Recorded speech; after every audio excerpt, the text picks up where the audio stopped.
ተመልሰን ተገናኝተናል። የቅዳሜ ጨዋታ የእንግዳ ፕሮግራም ሁለተኛውን ክፍል እንሆ።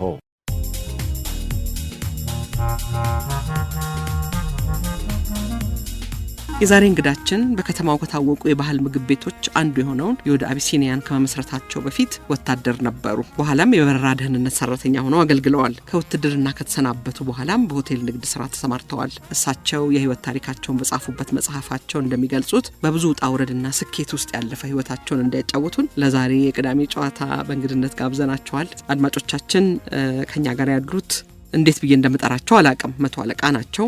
ቀኛዝማች በኩረ ምእመናን ይላል ከመጠሪያ ስማቸው በፊት ያለው። እሳቸው በፈቀዱት ጠራቸዋለሁ። ነገር ግን የዛሬ እንግዳችን መቶ አለቃ ትእዛዙ ኮሬ ናቸው።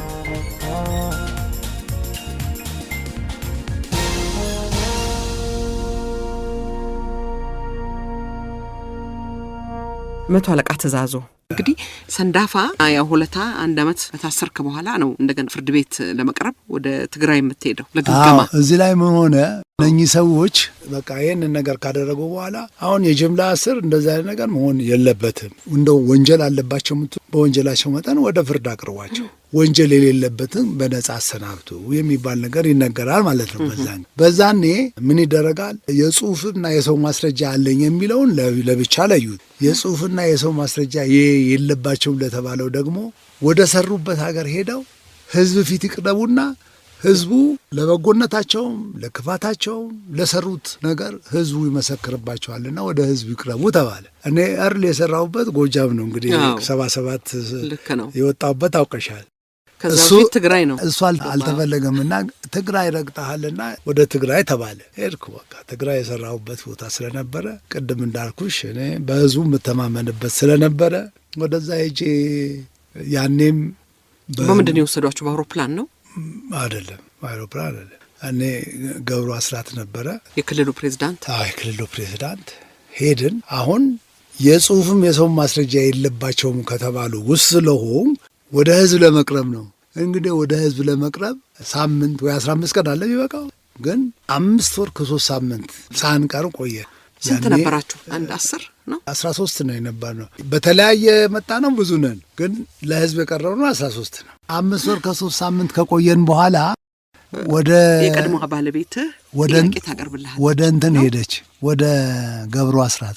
ለምንድን ነው እዚህ ቦታ ላይ ህዝብ ይቅረብ ከተባለ ይኸውና ያህል ጊዜ ነው እስካሁን ድረስ እኮ አልቀረበም የሚል አቤቱታ ቀረበች። አሁንም የኔ ግምት ማለት ነው አሁንም የሷ ምናልባት የሷ ተቀባይነት አግኝቶ ሊሆን ይችላል ብዬ ነው። ቀረብን ለህዝብ ማለት ነው። ለህዝብ መቀሌ ነው መጀመሪያ የቀረባችሁ? ለህዝብ መቀሌ ቀረብን። ስንቀርብ 13 ሰዎች ነን የቀረብነው። ከ13ታችን እንግዲህ ሰው እንደ ችሎታው ነው። ወደ ቋንቋ በአማርኛ መናገር ይችል፣ በአማርኛ መናገር የማይችል በትግርኛ ባስተርጓሚ የሆነ ነው የሚጠይቀውና ለእኔ እንዳጋጣሚ ሆኖ 7 በአማርኛ የሚናገር 3 በትግርኛ የሚናገር ነው የደረሰኝ። እሺ። እና ስለ ራሴ ብቻ ላወራል እንግዲህ እና ጥያቄ ሁሉም ሲጠየቁ እየሰማን እሱ መብላት መጫወት መሳቅ ካልሆነ በስተቀር ምንም ሲበድል አላየነውም የሚል ነው የሰማ ነው።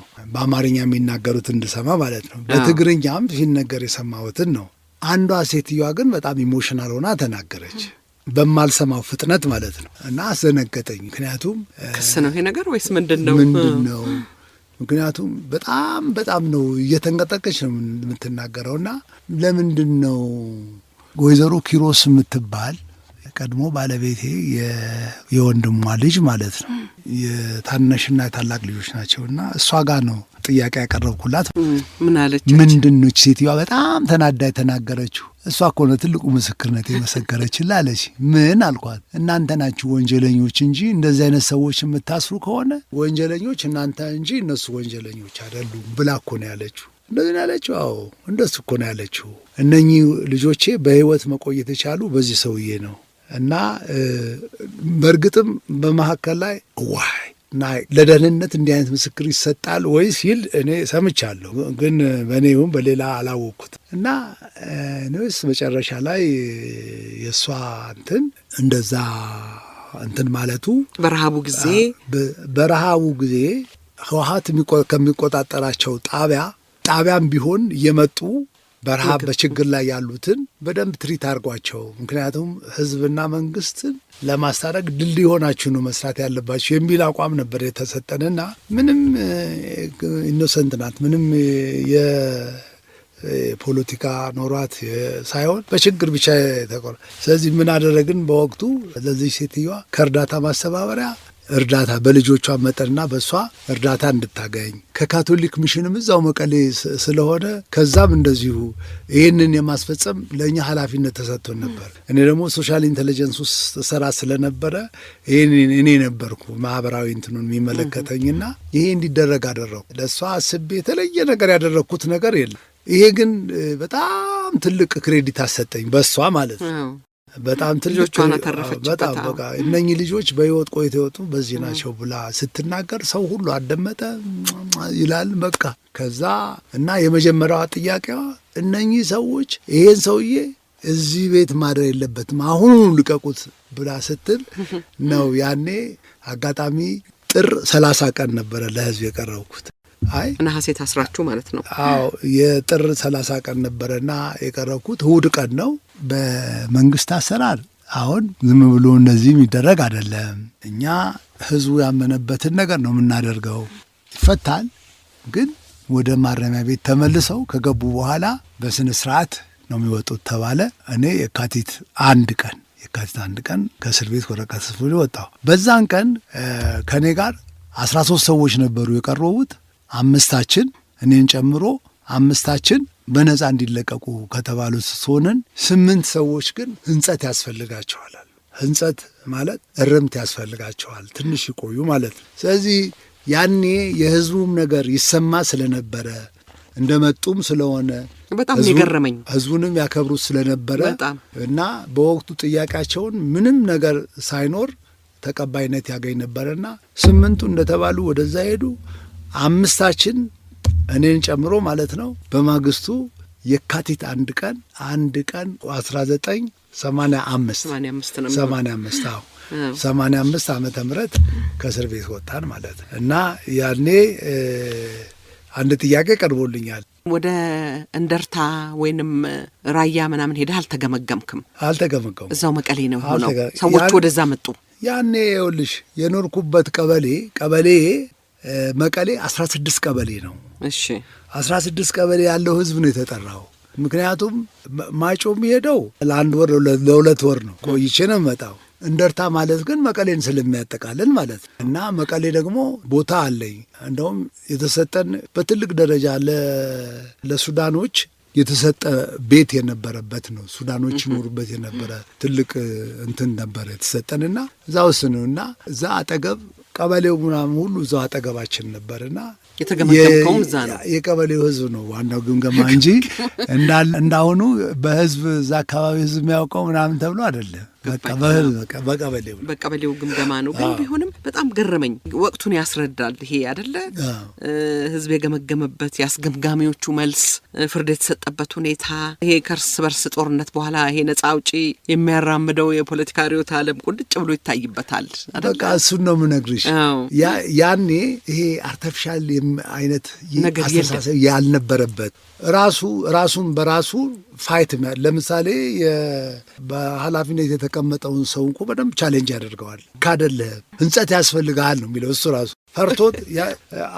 በአሁኑ ይሄን ማድረግ አይችልም። ያኔ ግን አንተ ልክ አይደለህም እና ብሎ በደንብ መውቀስም መስደብም የሚችልበት ነው የነበረው እና በጣም ይገርመኛል ለእኔ በወቅቱ የነበረው። በጣም ደግሞ ብዙ እንደው ይሄ የዋህነትም ያለበት ነው። ምናልባት እሱ ቢገመገም ተባለ ደግሞ አንድ ወንጀል ተገኘበት። እሱ ነው እኮ የነገርኩሽ። አሁን እኛም ራሳችን ያኔ እንደዛ ህዝቡን በዛ ደረጃ እንደዚህ ኮስተር ብሎ እንትን ይላል ብዬም አልጠበቅኩም። ምክንያቱም ስርዓቱ የሚጠላ ስርዓት ነው ደርግ ስርዓት። የደርግ ሰው በላ ስርዓት እኮ ነው እንዲህ ነው ተብሎ እንደው ከስርዓቱ ጋር አብሮ መወገዝም መጨፍለቅም ያለበት አካል ነው ተብሎ እንደዛ እኮ አይደለ የተደረገው። ስርዓቱ ሌላ ነገር ነው፣ ይሄ ሰውዬ ሌላ ነገር ነው። እና በሱ መልክ እኮ ነው። ለዚህ ነው ሰዎቹን እንደው በእንትን ስታስቀምጫቸው፣ በሚዛን ስታስቀምጫቸው የዛን ጊዜ የነበረ ሰው እና ይሄኛው በጣም ለኔ በጣም ስለገረመኝ ነው። ወቅቱን ዘመኑን እንደውም ብዙ ሰዎች ተናገሩ ይልና ሌላ ነገር አምጡ እንጂኛ እኮ ልንሸለመው አይደለም ያመጣ ነው እናንተም አመስገናችሁ ሽልማቱን ሲቀበል ለማጨብጨብ አልጠራናችሁም ዋይ መንግስት እኮ ህዝቤን በድሏል ገድሏል አላግባብ አስሯል ብሎ ነው እዚህ አምጥቶ ከፊታችሁ ያቆመው የወረዳው ተጠሪ ታዲያ ምን እናድርግ በሐሰት እንኮን ነው ይሄ የትግራይ ህዝብ ባህል አይደለም የሰራነውን የምንናገረው ያልሰራውን ከየት እናምጣው አሉ አንድ ትልቅ ሰው ይላል ጎሽ እውነት ነው ለመሰለሽ እንደዛማ የምታውቁ ከሆነማ ከገደለ ማስረጃ ካላችሁት ለምን እኛ ጋር ታመጡታላችሁ እኛማ እውነት ነው ሐሰት ነው ብለን ለመናገር እንጂ እንድትሸልሙት አይደለ እነሱማ ከሆነ ታዳኛ ጋር ለምን አመጣችሁት እዛው ህጸጽ ካገኛችሁበት ለምን እዛ አታደርጉ ይሄን ያህል ነው ያኔ እንደው አንቺ ዝርዝሩን ስላወቅሽ ነው እግዚአብሔር ይስጥሽ በጣም ይገርመኝ እና ይሄ ህዝብ ነው እኮ መመስገን ያለበት ብዬ ምነግርሽ እኮ የተለየ ነገር እኮ አድርገው አይደለም እና ጥሩን ጥሩ ትያለሽ መጥፎውን መጥፎ ይደረጋልና ያኔ እንደዚህ አይነት በሐሰት ሰውን አንወነጅልም ብሎ የሚል ሰው የነበረበት ነው እኮ ነው ያሳሰብ በጣም ደግሞ አንዱ ሌላ ገረመኝ ስብሰባው ከመጠናቀቁ በፊት ህዝቡ እያንዳንዱ ከተሰጠው አስተያየት በመነሳት ምን አይነት ውሳኔ ይሰጥ ተብሎ ደግሞ ይጠየቃል በጣም ይገርማል እኮ ፍርዱም እዛው ነው ደግሞ የሚሰጠው እና ህዝቡ ያው ማህበረሰብ ውስጥ በኖሩበት ዘመን አንዳችን በደል አልፈጸሙም ስለዚህ በአስቸኳይ ይፈቱ ሌሎቹ ህንጸት ርምት ያስፈልጋቸዋል ተባለ ይላልና ምናልባት ሴቶች ቤቱ ገባ ወጣ ይሉ ይሆናል እንጂ ነው አይደለ የተገኘችው ወንጀል ይችናት እንደውም እሱ ላይ ደግሞ ላጠናክርልሽ እሱም ቢሆን ቤቷ ጋር ሄዶ አንኳኩቶ ክፈችልኝ ብሎ አስገድዶ ሳይሆን ቤቱ ሄዳ ላደረገችው ነገር ምን እንድናደርግ ነው እሱ እንዴት ይጠየቃል ይሄ ከኛ ጋር በጣም የበሰለ አስተሳሰብ እኮ ነው የነበረውና እውነት ለመናገር እኔ ረክቻለሁ በዛ ወቅት አሁን እንዲህ ነው ብለሽ ብትናገሪ የሥርዓት ለውጥ ስለተደረገ ዛሬ ስርዓቱን በመደገፍ የምናገረው እንዳያስመስልብኝ እንጂ የዛ ህዝብ ውለታን ምን ጊዜም የምናገር ሰው ነኝ ብዙ ጓደኞች አሉ እውነት ለመናገር ያልተለወጡባቸውም ያልተለወጡብኝ እና የወቅቱን የዚህ የታጋይነት መንፈስ የህዝቡን ኢኖሰንስ ብዙ ነገር ስለሚያሳይ ነው ይሄንን ያነሳሁት እንግዲህ እነማን አብረው ከነጻ ከወጡትም ውስጥ እዛም እስር ቤት ሆነ ያገኛቸው ሰዎች ምናልባት በሁለተኛው ይመስለኛል ይሄ የሚሆነው ነው ኮሎኔል ሰረቀ ብርሃንን አግኝታቸው ነበር እነሱ አብረን ነው የታሰርነው አብረን የነበር ነው ግን እነሱ በሌላ ኬዝ ነው የተያዙት ፖለቲካ ሳይሆን በወታደር እንትን ያልነው ግን እስር ቤት እኮ ጄኔራሎቹም ከኛ ጋር ሊታሰሩት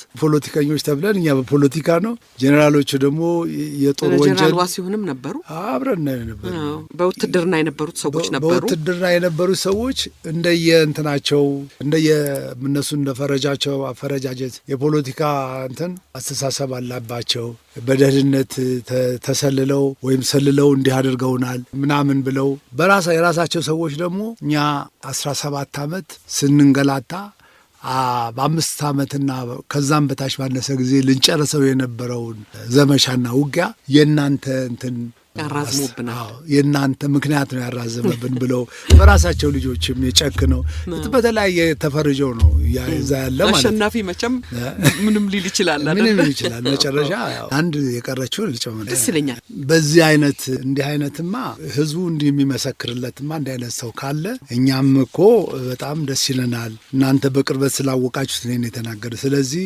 ከኛ ጋር ለምን አብረህ አትሰራም አሁንም የካቲት 11 የኛ እንግዳ ሆነ በዚህ በዓል ተገኝ ተባልኩ የካቲት 1 ቀን ተፈታዋልኩሽ ማለት ነው የካቲት 11 ከ10 ቀን በኋላ የኛ እንግዳ ሆነ አሉኝ እሺ አይ አሁን 10 ቀን ሙሉ ከእስር ቤት የወጣ ሰው 10 ቀን ሙሉ እዚህ መቆየት የለበትም ዛሬ እንዴት አድሬ ነው እና ልሂድና ያኔ እመጣለሁ ምክንያቱም ዛሬ አናገረኝ ሰውዬ አስታውሶ ከ10 ቀን በኋላ ለምን አልመጣህም ብሎ ስለማይለኝ እመጣለሁ ብዬ ነው ዋሽቼ መገኘት ያለብኝ ስለዚህ አብረን ከ11ም ተጋብዘህ ነበር አብረንም እንስራ የሚለውን ነገርም ሐሳብ እንዳልቀበልም የተለያየ ኮሚትመንት ተሰጥቶኝ እንግዲህ ያኔ ጥሩ ገንዘብ አለ ገንዘብም ሊያማልል ይችላል እና ከኛ ጋር ስራ ሲባል እኮ ሚሽን እኮ ተሰጥቶኝ ነው የምወጣው ያ ሚሽንም ካወሰ እንደገና ሌላ ጣጣም ሊመጣብኝ ነው ስለዚህ ትንሽ ልረፍና ከዛ በኋላ ለበዓል እመጣለሁ ብዬ ወጣሁ ልሻለሁ። ከዛ በኋላ መምጣት የሚባል ነገር የለምና በዛው እንደወጣሁ ቀረሁ።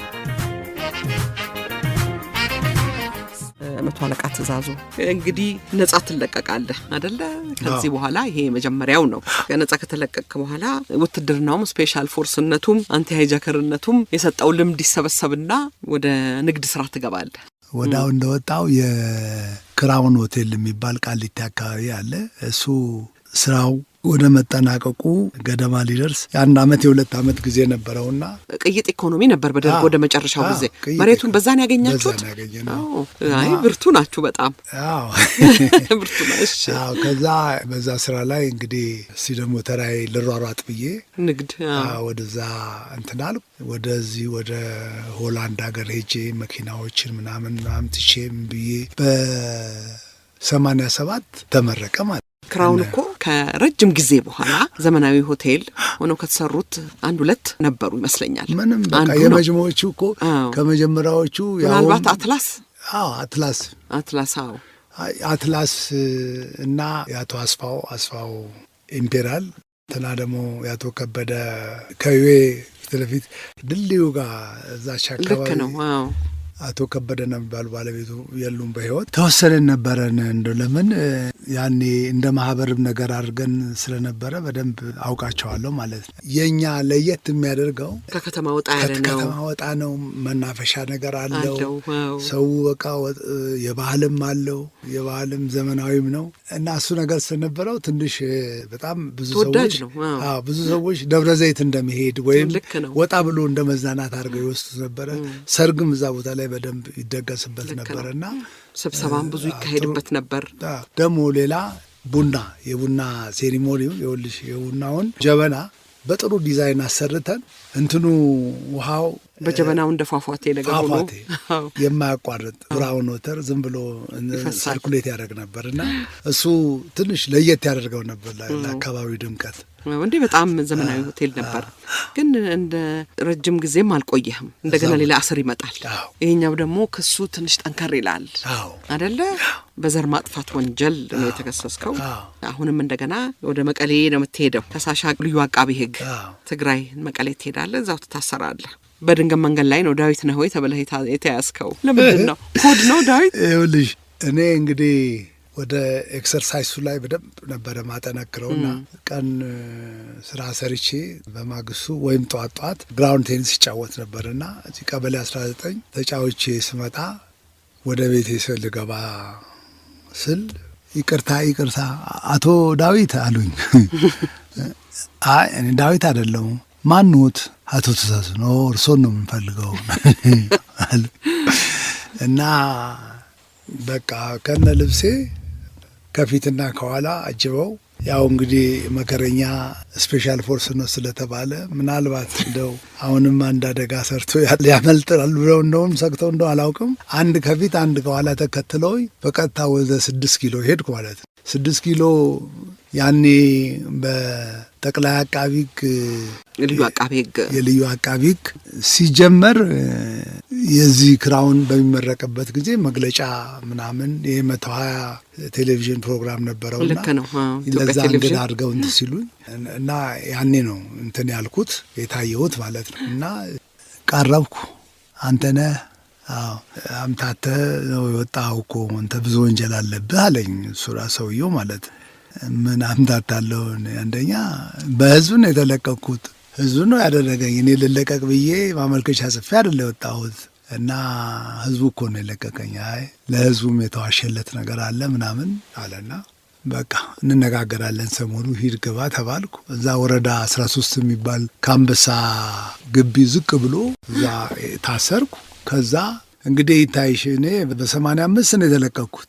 86 87 88 89 91 ላይ ነው ይህን ነገር የመጣው እና አገራማን አገር ሰላም ብለህ ስራ በመሰራበት በቃ መኖር በጀመርኩበት ጊዜ በኋላ እንግዲህ የአጋጣሚ አማራ ረጋዊም አማሽነን እንግዲህ እሱ ባለቤቱ የኪሮስ ልጅ ናት። እንግዲህ ሽምግልናውም አለንበት። ልክ ነው። አዎ ለምን የሚለውን ነገር እሱን ለማነጋገር ሞከረ። አይ እናንተ ማታውቁት ነገር አለ ምናምን ተባለ።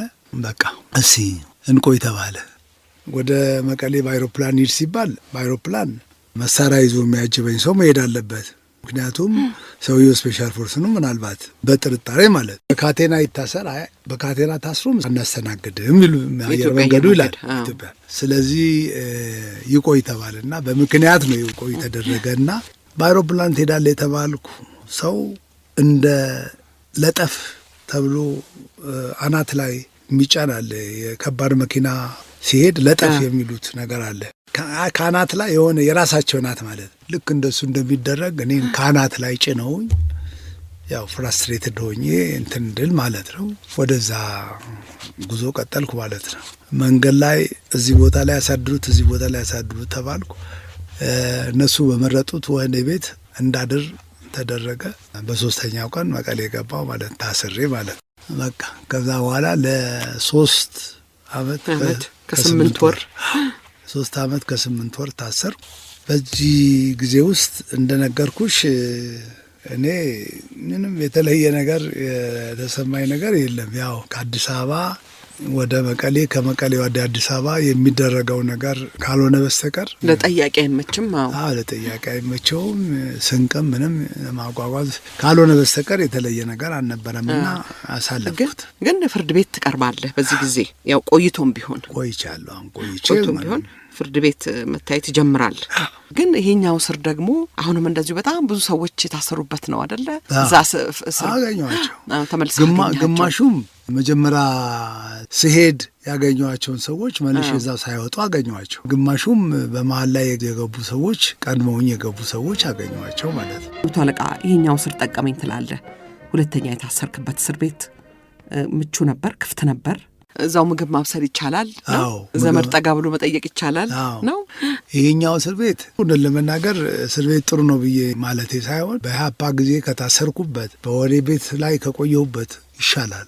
ክፍት ነው ዝም ብሎ አንደኛ እንደፈለግሽ፣ ሁለተኛ አቅም ካለ ሰው ጥሬ ስጋ አስገብቶ ክትፎ ልብላ ቢል የሆነ ነገር ለስራ ቢል ምንም የሚከለክለው ነገር የለም። እዛ ጋር ይመጣል። እንደውም ጠላ በሳምንት 1 ቀን ቤተሰብ ይዞ ይመጣል። የቅዳሜ ማለት ቁጭ ብሎ ይዞ ይገባል፣ ይጠጣል። ምንም እንትን የለውም። እና ከክፍለ ሀገር የሚመጣ ከሆነ ደግሞ ባዘቦትም ቀን እንደዚሁ ነው መግባት ይቻላል። ሁሉ ነገር እና ያ እውነት ለእኔ እስር ቤት ብዙ ያልኩበት ነገር አለ፣ ያወራሁበትም ነገር አለ። ለእኔ እስር ቤት ዝግ ሱባኤ ነው ብዬ ተናግሬያለሁ። የተማርኩበት ነው፣ ብዙ ነገር ያገኙበት፣ ራሴን የገዛሁበት ነው። በእምነት መጽናትን ያየሁበት ነው። የባህሪ ለውጥ ያመጣሁበት ነው። ትህትናን የተማርኩበት፣ ከሰራዊት ቤት ካስተማረኝ ዲሲፕሊን ጨምሬ ራሴን አንጬ የወጣሁበት ቦታ ስለሆነ ለእኔ እውነት ለመናገር ያ ሰው እንደሚለው ሲኦል ገብቼ ወጣሁ አይደለም ነገር። እኔ ተምሬ ተሻሽዬ አድጌ መንፈሳዊ ሕይወቴንም አጠናክሬ የእግዚአብሔርን ቃል በደንብ ተምሬ የወጣሁበት ስለሆነ እና ሰው ሲታሰር እግዚአብሔር ምን አድርጌው ነው እግዚአብሔር ምን አድርጌው ነው እንደዚህ ያደረገኝ የጨከነብኝ ነው ምንለው። እኔ ደግሞ እግዚአብሔር ደግሞ የሚወዳቸውን እኔ የምወዳቸውን ጠብቃቸዋለሁ፣ ገሥጻቸዋለሁ ይላል።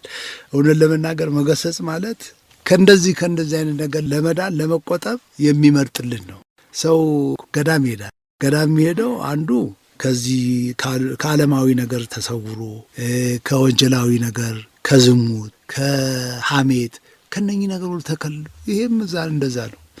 እዛ የምታገኝ የመጽሐፍ ቅዱስ እኮ ነው። የመጽሐፍ ቅዱስ ቃል ምንም ሳትረበሽ ቁጭ ብለሽ ያለሽበት ቦታ ላይ እዚህ ጋር ልሂድ ስራ አለብኝ እንዲህ ልበል ሰዓቱ ደረሰ ሳይባል ሳይጨንቅ ምን እና ለእኔ ጊዜ ያገኘሁ በቃ እና ለእኔ ዝግ ሱባኤ ነው ብዬ ያልኩበት ስለሆነ የተሻሻልኩበት የተለወጥኩበት ቦታ ስለሆነ ምን ጊዜም አረሳው።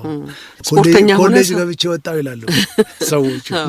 ደግሞ ስፖርተኛ ስለነበርክ እዛ ያሉትንም ሰዎች ስፖርት ታሰራ ነበር። ጄኔራሎች ያሰራ ነበር፣ በደንብ አድርጌ ያሰራቸው ነበረ። እነሱ ደግሞ የተለየ በቃ ይሄ በእውነት የነበረን ቆይታ።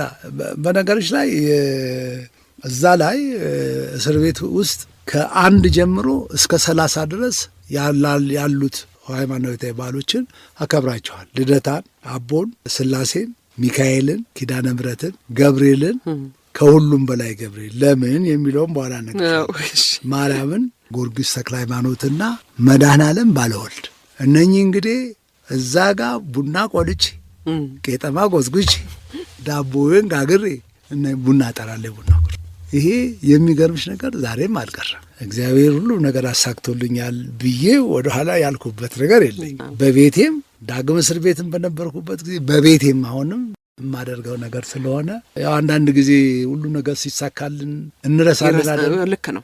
እኔ ደግሞ በችግር ጊዜ ጠርቼ የሰማኝን አምላክ አሁን በወጣትነት ዘመኔ እንዲህ ሳስበው የነበረና አሁን ደግሞ እንደገና አላጥፍም ብዬ ያልኩት እንደውም ጠንክሬ እንድቀጥል እርዳኝ፣ ደግፈኝ፣ አግዘኝ ብዬ እለምኗል። የመጀመሪያ ልማዬ እሱ ነው እና እሱ ጠቅሞኛል። ገብርኤልን ለምን መረጥከው እንዳትኝ ታሪክ ስላለው ነው። ይሄ ነው በደንብ የሚያዳምጡ ሰዎች በእውነት እምነትህ ያድንሃል ወይም ደግሞ ምን ይላል መሰለሽ በእኛ መዝሙር ዳዊት 33 ላይ በደንብ አድምጫል። የእግዚአብሔር መላእክት በሚፈሩት ሰዎች ዙሪያ ላይ ይሰፍራል ያድናቸውማል ይላል። ይሄ በኋላ ገብቼ ካወቅኩ በኋላ ያልኩት እንጂ አስቤ ያለን ነገር ለማድረግ ሆኖ አይደለም። ገብርኤልን ከ35 ዓመት ያላነሰ ጊዜ እየተመላለስኩ ቁልቢ ገብርኤልንም ከአቶ ሳሙኤል ጋር ትሳለማለህ? አዎ እንሳለም ነበረ እና ያንን እስር ቤት አላቋረጥኩትም ማለት ነው። አጋጣሚ ሆኖ እግዚአብሔር ፈቅዶ አሁን ያለሁበት ቦታ ላይ የሚከለክል ነገር ስላልነበረ አለቆች ይህንን ነገር እንዲያታድርጉ የሚባል ነገር ስላልነበረ ሁሉም በየእምነቱ የሚፈልገው ነገር ማድረግ ይችል ስለነበረ እና ገብርኤልን አከብረዋለሁ። ስለዚህ ምን ይሆናል መሰለሽ የፍርድ ቤት በዚህ ቀን ቀረቡ ህዳር 19 ቀን ማለት ነው። ህዳር 19 ቀን ቀርቤ አንድ ነገር ብዬሽ ነበረ ትዝልሽ እንደሆነ የሐሰት በእድሜ ያልሰማሁት ያላየሁት ነገር ያኔ በእድሜው 57 ዓመት የሞላው ማለት ነው አዛውንት። እኔ ደግሞ ያኔ 40 ቤት ውስጥ ነኝ የነበርኩት እና ምንም የማላውቀውን ነገር የሐሰት ምስክር መሰከረብኝ ማለት ነው። እኔ አንደኛ ስራዬ እንደነገርኩሽ ሶሻል ኢንቴሊጀንስ ውስጥ ነበረና ማህበራዊ የሆኑ ስራዎችን ነው ምሰራውና እኔን ገዳይ ነበር፣ ጨፍጫፊ ነበር፣ አሳሪ ነበር የሚል ነገር ምንም ነገር ከስራዬ ጋር የማይገናኝ መሰከረ ማለት ነው። ሌሎችም ግን ያው መስክሩ የተባሉትን ነው የነበር። ያው የተበላሸ አሰራር ስለነበረ እንዲያርጉ ተብሎ ምክንያቱም ያኔ ገንዘብ ተቀብዬ በወጣ ኖሮ ምናልባት ከ4 ወር ከ5 ወር በኋላ ተመልሰ ያንኑ ብር አምጣ አለበለዚያ እንወስዳለን ሊባል ይችላል። እኔ ግን አልሟሟም ልግባ ብዬ ያልኩትም ይሄን አስቤ ነው። አሁን ይሄንን ነገር ማሳካት ስላለባቸው የዘር ማጥፋት ወንጀል ፈጽሟል ተብዬ ነው የታሰርኩትና ገዳይ ነው ይሄንን መስክር ነው የተባለው። ከዛ ነው እንግዲህ አሁን የገብርኤልን ታምር ልነግርሽ የምችለው ልክ ህዳር 19 ቀን ከዛ በፊት በድምፀ ወያኔ 100 አለቃ ትእዛዙ እንደዚህ ነከሌ ጽባሃ ማለት ነገ ለፍርድ ይቀርባሉ እንደዚህ ምናምን ተብሎ ይባላል። ዜና ላይ ሲሰራ ማለት ነው እንደናንተ አይነት በኋላ ያን ተያዘና እንግዲህ መጣው። ከዛ በፊት ምስክሮች ብዙ ነገር ተደርገዋል እኮ። ከዛ እኔ የመጨረሻ ቀን ያን እንትን ያልኩና መስቀለኛ ጥያቄ ካሉት ተባልኩ። ሁሉ ከሰማው በኋላ ማለት ነው እኔን ታውቀኛለህ አልኩ። ሰውዬው 100 አለቃ ነህ አለኝ። ስራዬስ ምንድን ነው? ስራማ ገዳይ ነህ፣ ገራፊ ነህ፣ ጨፍጫፊ ነህ። ይህ ሁሉ ሳደርግ እዛ ጋር ቆመታይ ነበር ወይስ እንዴት ነው? ምንም መልስ የለም። ያንኑ ነው የሚደግምልኝ። እንዴ 100 አለቃ ከሆንኩ ደግሞ ወይ ትእዛዝ ሰጥተህ ነበረ እነዚህ ነከሌ ይስሩ ብለህ ትእዛዝ አዘህ ነበረ እና ይህን ነው ማውቀው በለኝ። እኔ ማውቀው ነገር የለም። ገራፊ ነህ፣ ጨፍጫፊ፣ እሱኑ ብቻ ነው የሚደግመው። ያጠና አድርገህ የተባለውን። ስለዚህ እኔ ምን አልኩት፣ ትግራይ የክርስትና ደሴት ናት እና በዚህ ወቅት እንዲህ አይነት በእድሜው እንዲህ አይነት የገፋ ሰው ማየቴ መስማቴ ያሳዝነኛል እኔ መስቀለኛ ጥያቄ የለኝም። እኔ በእግዚአብሔር ፊት የምቆመው ገብርኤል ነኝ ነው የሚለው። በእግዚአብሔር ፊት የሚቆመው ገብርኤል በእኔም በመስካሬም ፍርዱን ይስጥ ብዬ ህዝቡን አሳዘንኩት። በጣም ህዝቡ ነው የሚለው እና እኔ እንደውም በወቅቱ እኔ እንዴ ዳኞቹም እንዴት እንደፈቀዱልኝም አላውቅም። ብቻ ይህን ታምርም እንዲሰማ ሊሆን ይችላል። ሙሉ ቃሌን ጨርሶ በቃ ወጣሁ ማለት ነው። ህዳር 19 ቀን በ47ኛው ቀን የስላሴ ቀን ማለት ነው፣ የእግዚአብሔር ቀን የስላሴ ቀን ይሄ ሰውዬ በከፍተኛ ወንጀል ተይዞ እኔ ያለሁበት እስር ቤት መጣ፣ መስካሬ ማለት ነው። እና ያኔ የለመንኩት የጠየቅኩት ጥያቄ እግዚአብሔር እሰይ አደረክልኝ ብዬ አይደለ ያልኩት። እኔ እውነት ለመናገር አላወቅኩት፣ እግዚአብሔር ምስክሬ ነው፣ አላወቅኩትም። ሲመጣ ሰውየው እና ልክ የፖለቲካ እስረኞች በዚህ በኩል አሉ፣ የደረቅ ወንጀለኞች ደግሞ በዚህ በኩል ወክ የምናደርግበት ግን አብረን ነው የምንሆነው። እና ለካ ጠዋት ሲገባ ይህ ሰውዬ በሚገባበት ሰዓት እልልልልል ሲባል ሰምቻለሁ፣ ግን በዚህ ሰውዬ አልመሰለኝም። አጋጣሚ የሆነ ፍጹም የሚባል ሰው ከእኔ ጋር አብሮ ወክ ያደርጋል እና ወክ እያደረግን በትግርኛ ያናግረዋል እና እሰማለሁ ትግርኛ። እንዴት መጣ እንደዚህ እኔ መጀመሪያ ሰላም ስለው እጁን ከለከለኝ። እንግዲህ አንዳንድ ጊዜ ያው ሙሉ ለሙሉ ሙስሊሞች ናቸው አይደለም ሰላምታ እንትን ማይሉ ወይ በጨርቅ እጃቸውን ተሸፍነው ካልሆነ ምን ነው የሰውዬ ለምን ለእኔ ሰላም ማይለኝ አልኩት። ጓደኛ ከእኔ ጋር አብሮ እንዴ አላወቅከውም ወይ አለኝ። እኔ አላወቅኩትም አልኩት። እግዚአብሔር ምስክሬ ነው አላወቅከውም። አዎ አይ ትእዛዙ በሬ ካራጁ ጋር ይውላል ብትባለው አንተ ነህ አለኝ። ምን ነው አንተ ደግሞ እንግዲህ የአማርኛው ምሳሌ ናልስበት አይ ይሄ እኮ ታደለ ህሉፍ ነው። ታደለ ህሉፍ በእኔ ላይ መሰከረው። አዎ እናት ዓለም ሰላም አይለኝም። ያ ኃጢአቱ እንዴት አድርጎ አንተን ሰላም እንዴት ብቃቱ እንዴት ይችለዋል? እና ታዲያ ለምን አንተን ሰላም አለኝ? አንተንማ እኔንማ እንግዲህ ምንም ዘመዱ ነኝ እኔማ ምንድን ነው ታዲያ ብለህ አትጠይቀውም ወይ? አይ እኔማ መስክር የተባልኩት ነው፣ በቀን ይህን ያህል ብር ይሰጠኛል እና ያንን ነገር ምን ላድርግ እንጂ እኔ አላውቀውም እኮ ትእዛዙን መቶ አለቃውን አላውቀውም ብሎ አለ። ስለዚህ ምን አደረግኩ መሰለሽ? እሱ የመሰከረብኝ መጋቢት ላይ ነው። መጋቢት ደግሞ ብዙ ታሪክ አለ። በመጋቢት ላይ የተደረገውን ለብቻሽ እነግርሻለሁ ሌላ ጊዜ። እና መጋቢት ሁልጊዜ ለእኔ በጎ ነገር ይዞ የሚመጣ ነውና መጋቢት ላይ እንደዚህ ሆነና ብይን ውሳኔ ሳይወሰን ቆየ ማለት እና ሐምሌ 27 ቀን የመድኃኔዓለም ዕለት ማለት ነው በነጻ ተለቀሃል ተባለ። ሐምሌ 27 ሐምሌ 29 መጋቢት 29 እነኚህ የኔ ቀኖች ናቸው እና 27 ቅዳሜ ሆነ። በአጋጣሚ ተለቋል የሚለው አርብ መጣና 27 ተነገረኝ። ግን ዛሬ ቅዳሜ ነው አትወጣም ሰኞ ተባለ። በ29 ወጣው ማለት ስወጣ እንዲሁ በራእይ የታየኝ ነገር 4 በ35 ሳንቲም እኔ በእግዚአብሔር ፊት የምቆመው ገብርኤል ነኝ ብለህ አሰራ የሚል በራእይ ልክ እንደ ሰው ተገልጾ ተነገረኝ።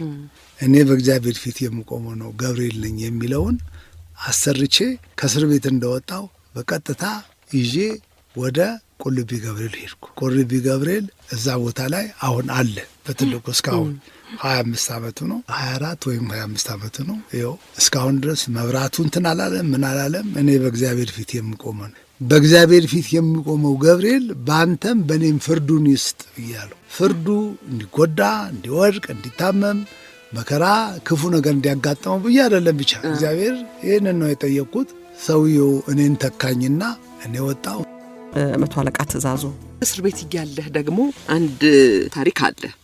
በድምፀ ወያኔ መቶ አለቃ ትእዛዙ ነገ ለፍርድ ይቀርባሉ ሲባል የሰማ ሰው ወደ አንተ ይመጣል። አጫውተን። ልጅ አገኘ ልጅ እሱ ደግሞ በ71 መጨረሻ አካባቢ ነው የመጣ ነው እና ያኔ 72 73 የእናት ሀገር ጥሪ ምናምን እንትን የሚባልበት ወቅት ነው እና ቅድም እንደተባለው የኔም 20 ምናምን ቤት ውስጥ ነኝ፣ ከጎረምሳዎች ከወጣቶች ውስጥ ነኝ እና ያው አይን ትግራይ የነበርክ ጊዜ አይን አያርፍም እንግዲህ እዛም እዚህም ይመለክ። እኔ ደግሞ በጣም ቆንጆ ወዳለሁ እስካሁን ድረስ እግር ጥሎኝ የተሳሳተ ላይ ወድቄ አላውቅም። እና አንድ ቆንጆ ልጅ አገኘውና ዘፋኝ ናት፣ የፖሊስ ድምፃዊት ናት። በቃ ቀረብኩ። አጋጣሚ ቅርበቴ ወደ አንድ ደረጃ ደረስን እና ይሄ መጤ የሚባል ይወደዳል በትግራይ ማለት እንግዳ ሰው እንግዳ። እዛ አካባቢ ደግሞ የዛ አካባቢ ነዋሪ ደግሞ ከመጤዎች ጋር ቢወዳጅ ይወዳል፣ አይከፋም። ያ ከዛ የሚመጣውም እንደዚሁ ነው እና ጥሩ ሪሌሽን ፈጠርንና ያው እንግዲህ በዛ ምክንያት በመተዋወቅ ምክንያት የተፈጠረ ነገር ነበረና አንተ አላወቅም? አዎ አላወቅኩም። መጸነስ ምናምን እንዳለ አላወቅም። እዛ ደረጃ የሚያደርስ አልነበረም። ምን ለመናገር በምንም እዛ ደረጃ ላይ ይደርሳል ተብሎ የሚባል ነገር አይደለም። እና ስለተረዳሽኝ አንቺ በምትይው ግለጪው እንጂ ከዚህ በላይ አልገለጸውም። ግን ልጅ መጣ። ግን ልጅ የሚፈጠርበት ደረጃ ላይ ደርሰናል ብዬ ስለማላስብ ማለት እና በዛም ይሁን በዚህም ብቻ ልጅ መጣ። ያ የመጣ በተወሰነ ጊዜ ከዛው ላይ ያለው ማለት ነው። ወደ ባህር ዳር ከመሄድ በፊት አይ እንደዚህ እኮ ማንስትሬሽን እኮ እንትን ብለዋልና በምን ሂሳብ ምን አድርገን እንዴ ዝም ብሎ እንደዚህ ይሆናል እንዴ የሚለውን ነገር እስከ መጨረሻው ድረስ አወራንና አይ እውነት ነው አለችኝ። እኔ አልተቀበልኩም። ግን ሳልሄድ በቃ ከሄድኩ ከአንድ ወር ነው ከሁለት ወር በኋላ ሕፃን ልጅ ተወለደ ተባለ። በወሬ እዛ ባህር ዳር ሆኜ የሰማሁት እና ዝም ብሎ ሆን ተብሎ የተደረገ ነበር የመሰለኝ ማለት ነው። አልተቀበልኩም። በኋላ ግን እንዴ የዚህ የባዮሎጂ መምህራኖች ሲነግሩ አንዳንድ ጊዜ እኮ በዋናም በሌላም በተለያየ ነገር ብዙ ያስረዱኝ ነገር ነበረ እና እሱን ተቀበልኩና አለፍን ማለት ነው። ግን ይሄ ስንት ዓመት ሆነ መሰለሽ? እዛ የወጣሁት 74 እዛ ተመልሼ የሄድኩት በ84 ነው። 84 ነው። እንደውም አሁን ድጋሚ ሄድከው በ91 ነው። 91 ነው ይሄ ልጅ የሚመጣው። የድጋሚው እኮ ነው አሁን እኮ በድጋሚው ነው ይሄ ልጅ የሚመጣው፣ አንተን ፍለጋ የሚመጣው። እሺ ከዛ ያው ቤተሰብ ጥሪ ያደርጋል። ሲጠራ ይሄ ማለት ነው ፎቶግራፉን አይተሽዋል አይደል? ቃላብ ሲጠራ በሬዲዮ ሲነገር ይሰማ። እናት ነግረዋለች ለልጇ። እናትማ የለችም እኮ እናትማ ግን ቢሆንም በህይወት እያለች አባትህ ከሌ ነው ብላለች። አይ እናቱን ባወቀበት ደረጃ ላይ ሞተችው። በጣም በልጅነቷ ነው በጣም ገና እሱ በሕፃንነት የሚሆነ የሞተችው። ግን ወላጆቿ ይሄንን ያውቃሉ እና እኔ አዲስ አበባ ሆኜ እነሱ እዛ ሆነው በሰውም በመላላክም ይነገረኝ ነበር። ያው እኔ ዝም ፎርጂድ የሆነ መስሎኝ ስለገን ለምን ነገር ግን ያው እግዚአብሔር የፈቀደ ምንም ስለማይቀር ይሄ ሰው አባት ያው ነገ እንደዚህ ሊቀርብ ነው ተብሏል። አንተ እዛ ቀርቦ ከመጣ በኋላ ሄደህ አነጋግረው ብለው ይነግሩታል። ብርቱካን ይዞ ይመጣል ማለት ነው ሊጠይቅ። ጠያቄ አይከለከልም እዛ እኔ ሊጠይቅ ሲመጣ እዛ አካባቢ ሰዎች የሚያዩት ሰዎች ውይ ወንድም ነው ልጅ ነው ምናምን የሚለኝ ሰው በዛ። ከዛ እንደውም ምግብ የምታመጣን የዛ ሀገር እንትን እሷም እንደዚሁ ምን ልጅ ነው እንዲህ እኔ እዚህ ሀገር እኮ ነው እናንተ ናችሁ የምታውቁ። ከዛ በኋላ እሱም ነገረኝ። አባትህ ነው እባላለሁ። እውነት አባቴ ነህ ነው ወይስ ምንድን ነው የምታውቀው ነገር አለ ወይ ብሎ ጠየቀኝ ማለት ነው። ይማር ነበር። አይ እኔ ሰዎች እንዲህ ብለውኛል፣ አበባ ነው የምትባለው እናቱ፣ አንተ ደግሞ የአበባ ልጅ ነኝ ነው የምትለኝ። እኔ እውነት ለመናገር ዴኔን ሂድና ይሄን አልልህም። ስለዚህ ስሙ ላቀው ነበር የሚባለው። ላቀው ዜናዊ ነበር የሚባለው። እኔ ሁለቱም ነገር አስቀረው። አንደኛ ፍርድ ቤት ሰው ካለ ስምህን ቃላብ በለው፣ አብ የሰጠኝ ቃል ነው እና ቃላብ በለው፣ የኔን ስም ትእዛዙ አስገባ። እናቴንስ አለኝ። እናት ደግሞ በእናትነት የማልጠራጠር ማለቴ ነው። ምን ብላ ነበረ? ከኔ ውጪ ልጅ አለው ከተባለ እኔ ኃላፊነት ውስጥ ላሳድጋለሁ እስከ ማለት የደረሰች ዘውዲቱ ማለት ነው። ይህን አይነት አስተሳሰብ ካላት ምንም አይነት ይህንን ነገር ትጠላዋለች ብዬ ስላላሰብኩ እናቴ ስለኝ እናቴ ዘውዲቱ መስፍን በል አልኩት። በቃ ያን አደረገና መጣ። ከዛ ልጅ ስለሆነ የልጅ ነገር ገና እኔ አዲስ አበባ ከዛ ተፈትቼ አዲስ አበባ ሳልገባ እሱ ሮጦ መጣና የአባቴ ቤት ምናምን ብሎ ወደ ክራውን ገፍ እንትን ማለት ጀመረ። እንዴ ይሄ ሰውዬ በቁም እንትን ሊለኝ ነው እንዴ ብላ እሷም አበደች። እሱም የልጅ ነገር ነው አትምጣ ብዬ ባልኩበት ጊዜ ከተረጋጋሁና ከመጣሁ በኋላ ስለው ያንን ነገር ቸኩሎ እንትን አለ። አሁን ክስ ሁሉ ተመሰረተ። ያ ዞሮ እኔም አላውቀው በስቤ እኔ ያልፈቀድኩበት ስም እንዲህ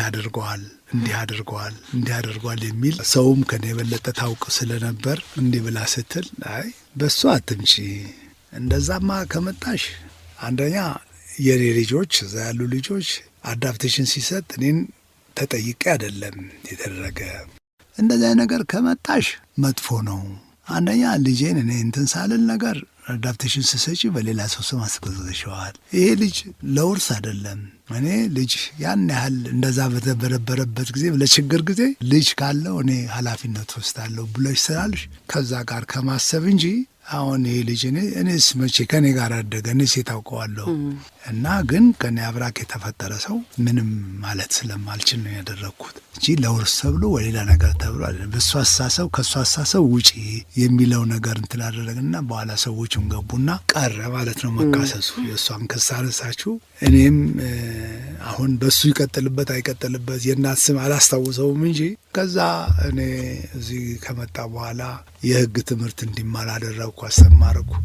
ትግራይም የሆነ እንዲህ አድርጓል የሚል ሲበዛ ገንዘብ ከፈልኩና ወደ ደቡብ አፍሪካ ላኩት። ደቡብ አፍሪካ የተወሰነ 7-8 ዓመት ያህል ቆይቶ ሚስት አጋባውና አሜሪካን አገር እዛ ነው ያለው። አሁን እዛ ነው ያለው። በጣም ይገርማል። እና አነሳቸዋለን ልጆቹን በሙሉ ሁሉንም ልጆችን።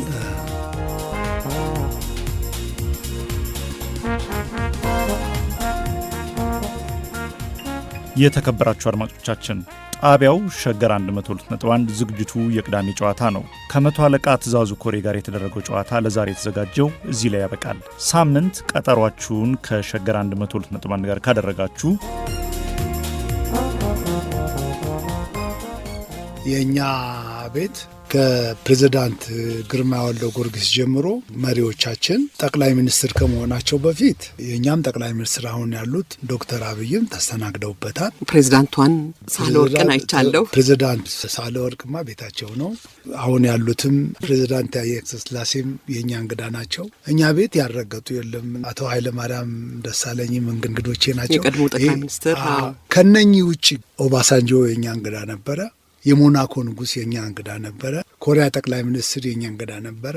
የአየርላንዱ ጠቅላይ ሚኒስትር የኛ እንግዳ ነበር። የካናዳው ጠቅላይ ሚኒስትር የኛ እንግዳ ነበር። በቅርብ ደግሞ ከመጡት ውስጥ የዓለም የገንዘብ ድርጅት ፕሬዝዳንት እሳቸው የኛ እንግዳ ነበሩ። የዋሽንግተን ሜር እኛ እንግዳ ነበሩ።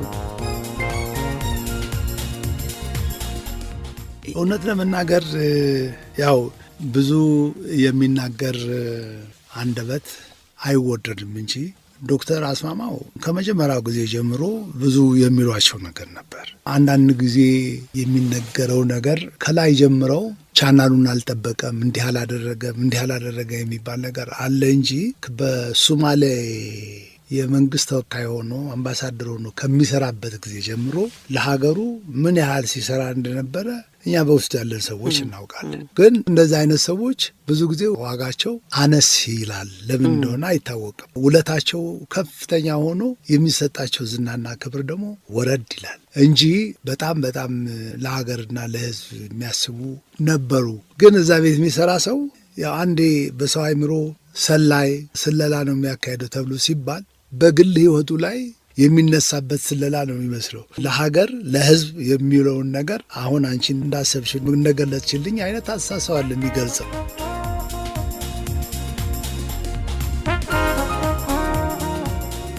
እነዚህንና ሌሎችንም የመቶ አለቃ ትእዛዙ ኮሬን ጨዋታዎች ይዘንላችሁ እንቀርባለን። አሁን የምንሰነባበተው ለእናንተም ሆነ ለእንግዳችን ይህንን ሙዚቃ በመጋበዝ ነው። ሸገር 102.1 የእናንተው ሬዲዮ